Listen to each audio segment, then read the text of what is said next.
Bible dit en Apocalypse 16, verset 5. Et l'ange qui a la responsabilité des eaux. L'ange des eaux. C'est pour cette raison que quand vous priez, j'ai l'habitude de dire, ne chassez pas les esprits des eaux. En chassant les esprits des eaux, tu vas commencer à chasser ton bonheur.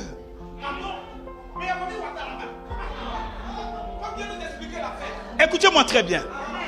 Vous savez, le monde spirituel angélique est un monde fort et puissant. Parce qu'un démon est un esprit. Un ange est un esprit.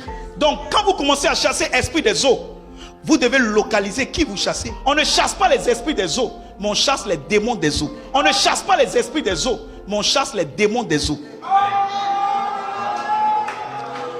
Parce qu'un esprit, un ange est un esprit. Or, dans l'eau, il y a un ange des eaux. Donc, en venant dire esprit des eaux, peut-être que c'est l'ange des eaux qui était venu ce jour-là pour t'apporter les richesses qui sont sous la mer. Et toi, tu l'as chassé sans t'en rendre compte. Mais écoutez-moi bien, les plus grandes richesses qu'un homme de Dieu peut avoir se trouvent dans l'eau. C'est la raison pour laquelle toi-même, tu es constitué de 70% d'eau. Autour de toi, il n'y a que de l'eau.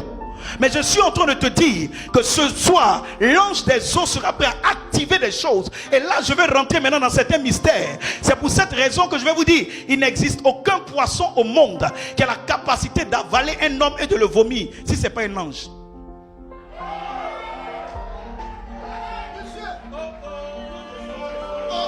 La Bible dit, un grand poisson a avalé Jonas.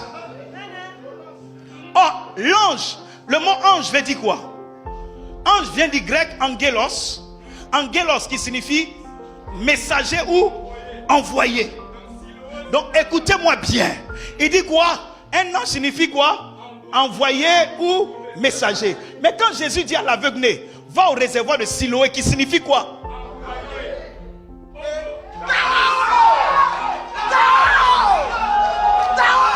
Écoutez-moi. Le réservoir de Siloé signifie quoi? Envoyé. Donc c'est-à-dire là au réservoir de Siloé, ange vient de grec angelos qui veut dire quoi? Envoyé. Donc ça veut dire qu'au réservoir de Siloé, c'était pas une eau simple, c'était des anges. Et la Bible dit même pour le paralytique, il y avait un ange qui venait remuer l'eau. Ah, my God, c'était pas my God, my God, my God. La Bible dit, ce n'était pas n'importe quel ange qui a la capacité de remuer l'eau.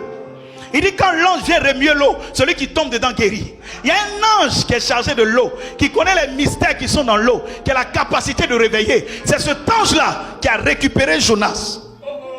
Et qui peut dire, tu es mon collègue messager. Tu es mon collègue messager.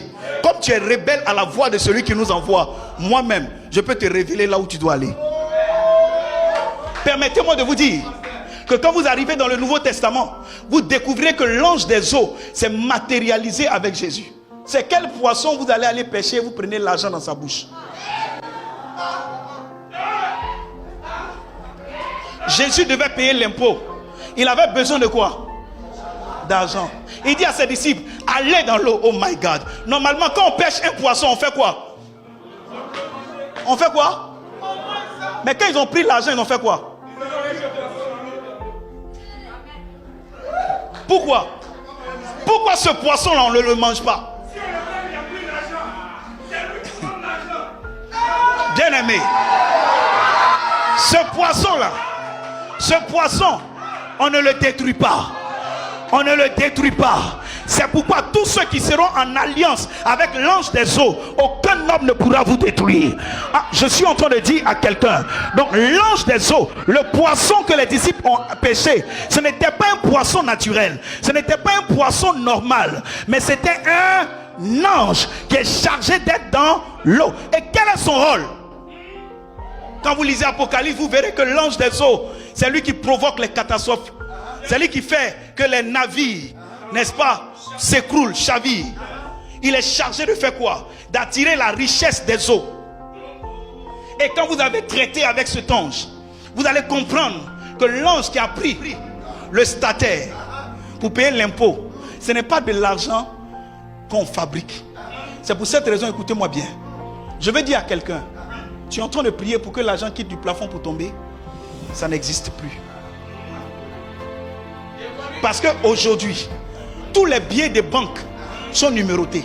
Toi, ton billet qui va quitter dans le plafond pour tomber, ça quitte où? Maintenant, tu sais ce que Dieu fait. Le statère que ce poisson prend, que l'ange des eaux prend, ce n'était pas un statère qui a été fabriqué pour mettre dans sa bouche. Il y a eu des bateaux qui ont chaviré. Il y a eu des gens qui ont perdu leur vie dans l'eau. Il y a eu des richesses qui étaient enfouies dans l'eau. C'est ce qui était enfoui dans l'eau que l'ange des eaux a récupéré pour envoyer.